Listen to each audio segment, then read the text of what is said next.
Hi, this is Jennifer from the Jennifer Maker DIY and Craft blog. Today I'm going to show you how to make these adorable pop-up cake cards. So I have three different versions here. One that's all cardstock, this one which has crimped cake sides instead of straight flat cardstock, and then I have a third version over on the right which uses ribbon instead of cardstock for the sides of the cake. Now I'm using different materials for the cake sides because they behave differently once they're popped up after being folded, and I think the ribbon and the crimped pops up better. But if you only have cardstock, that's what you can use. So this is what you're going to need. Tape. I'm using double stick tape, regular tape, and tacky glue. You also, if you want to use the ribbon, you want 1.5 inch wide ribbon. And then these are the pieces that get cut out. So these are the two parts for the cake, two cake rounds. This is the support for the center of the cake. And we're actually going to go ahead and fold the middle right here, just like this. And we're going to fold our round, cake tops as well. And these little parts here are the sides, and they have score lines in them. That's important as well. So we want to get everything folded because it makes it just a little easier later on. Make sure that the slits in the middle are all opened up as well.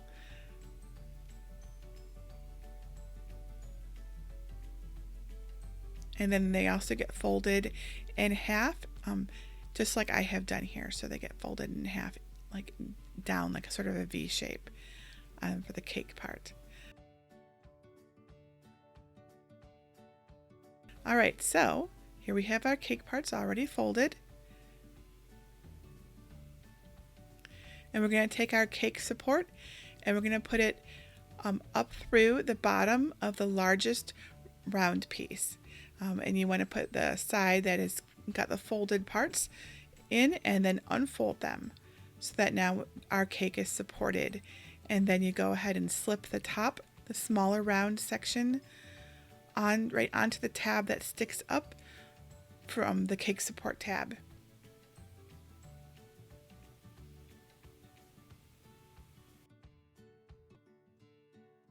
We need to put the tabs down into from the top round to the second round. There's little slits, and that keeps it anchored to the bottom round.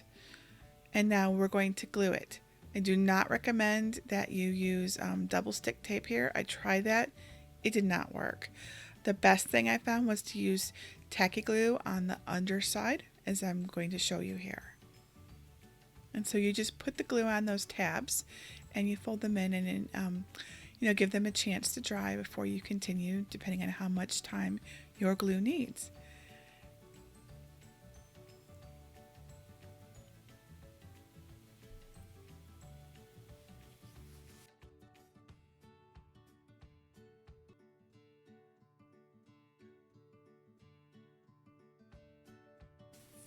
Now we have these two round pieces. We're just going to use the one with the scallops on it. The other one is for if you don't want that style of cake plate. That's what this white round is. It's the cake plate. If you're making a cake for a more masculine cake or a simpler cake, you might not want that. But you go ahead and you put the cake sides from the bottom round as well as the center support into the slots on that cake plate. So that everything is nice and straight, and then you're going to do the same thing. You're going to glue it. You could tape it, just don't use double stick tape. That will not work here. Been there, done that. I really do like using the tacky glue because it's really very strong once it's dried. I mean, it's a little messy, but if you can get past that, it works really well. So when you fold these tabs down, just make sure that everything is in the right spot, everything seems straight. And then fold it down also to make sure everything is folding down properly and popping back up. And so this is the structure of our double cake that we're going to be making. All right, so at this point you have choices about what you're going to attach to the sides. I'm going to show you how to attach plain cardstock to the sides. We're going to put double stick tape on all of the supports, the 4 supports for the cake. Make sure that there's no double stick tape peeking out from the sides of your supports or the top or the bottom. Only put tape on those supports. So to use just plain cardstock, you're just going to go ahead and put the longer strip goes on the bottom round cake. The shorter strip goes on that upper one. Make sure you press and hold the strips to your supports with double stick tape really well. And now to secure them on the other side, you're just going to want to use regular tape. Using double stick tape did not work. Glue kind of worked, but because this cardstock wants to be straight, it's gonna want to pull away too much. So you can just go ahead and put tape here. It's the back of your cake. It's not really going to be seen. I recommend tape. That's in the end, that's what I found really worked the best. And you don't want the same headaches I went through trying to figure out the best way to secure these strips. All right, so here you can see our cake. It's very, very nice and smooth and round. I really like that. Okay, so if you want to decorate the top, you can do whatever you want. That tab sticks out at the top to allow you to glue things to it. I've included some candles and some flames for the tops of the candles, so that's what I'm going to use here. So these items are in the file, and if you want to use them, I have 6 flames for the 3 candles so that they can be double-sided. Of course, you could just, not bother with the flames, whatever works for you.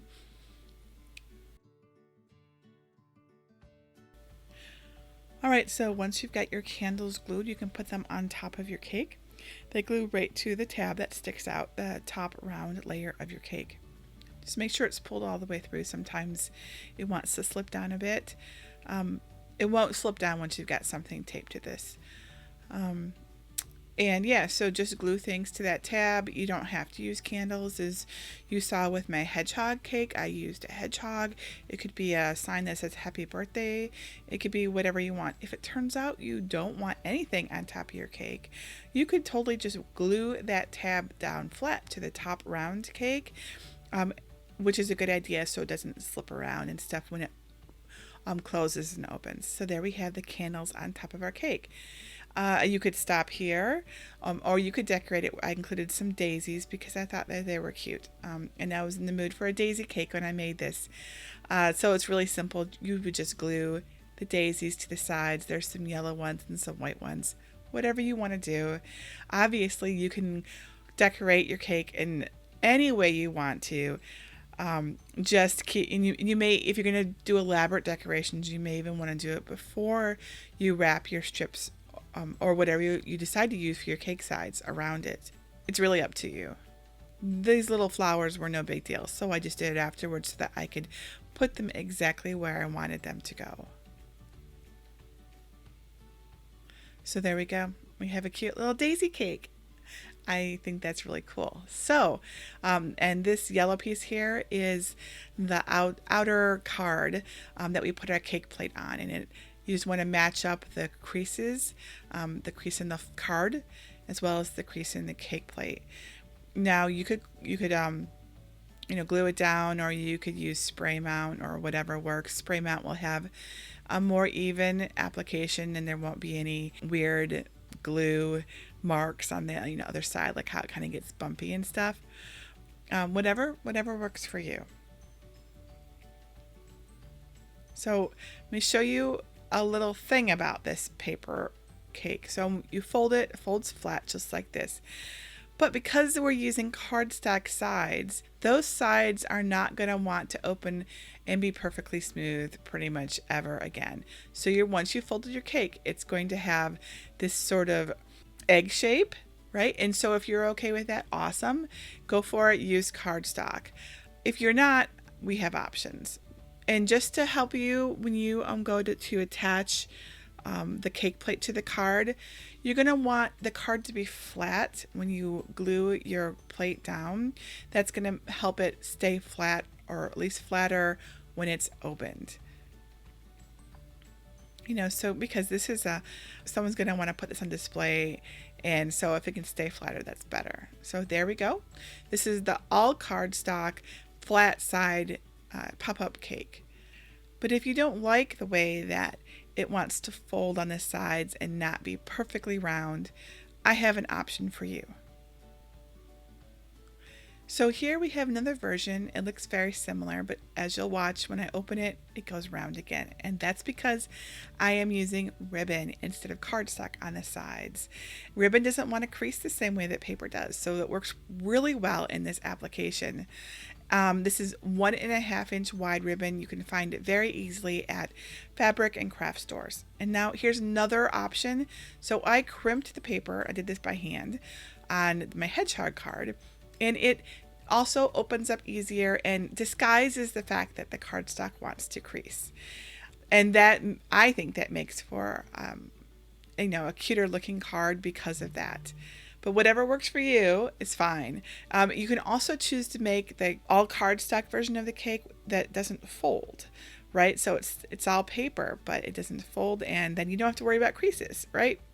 And I know a lot of this depends on what materials you have on hand. I don't know about you, but I don't really like having to run out to the store to get a whole bunch of special materials just to make a project. I love using what I have. So that's why the all cardstock version appeals to me. Now let me show you how these pop up. So this is the first one. This is the all cardstock one. And it pops up just like that. This is the ribbon one. Ta-da! And this is the hedgehog cake. So as you can see, they all pop up pretty easily. I think that they're pretty awesome. Now you can get the files for the pop-up birthday cake over at my blog at jennifermaker.com. Just search for birthday cake and the full tutorial will come up along with the link to download the files, which are free. The files include the base cake structure, the support and the rounds and the cake plate and the card, as well as the daisies and the birthday candles, and both versions of the cake plate as well. What isn't in there is the little hedgehog and the little toadstools. I made those special for my friend Sarah because this was a birthday card for her because she loves hedgehogs. If you really want the hedgehog file, I am making it available to my Patreon supporters as a thank you. And then I want to give a shout out, in fact, to my tier 10 and tier 5 supporters because you guys are awesome and you rock. So thank you so much to Robin Creeder, Tammy Gilbert, Lorden Torres, Liz Hartzell, Carol Pickering, Marie Martinez, Anne Rudolph Neidhart, April Drayton Hymans, Michelle Bachmeyer, Karen Roberts, Bridget Oglesby, Karen Tritton, Heather Mueller, Laura Robeson, and Deb Goff. You guys rock. And thank you to all of my Patreon supporters. I am so grateful for your encouragement and your feedback. I love sharing ideas with you and getting new ideas. I feel very, very fortunate to have met each and one of you. All right, so thank you for watching my video. I love making these videos for you. I am trying to do at least 1 or 2 a week, so please subscribe to my YouTube channel so that you can get notified of my awesome new videos. And I think that's it. Be sure to like this video if you do indeed like it. Please leave me a comment or a question. I love to hear from you. And definitely be sure to check out the full tutorial because there's things that I can explain on my blog that are difficult to explain in a video, and vice versa, of course. That's why I do both. And that's all over at jennifermaker.com. Thank you so much for watching. Until next time.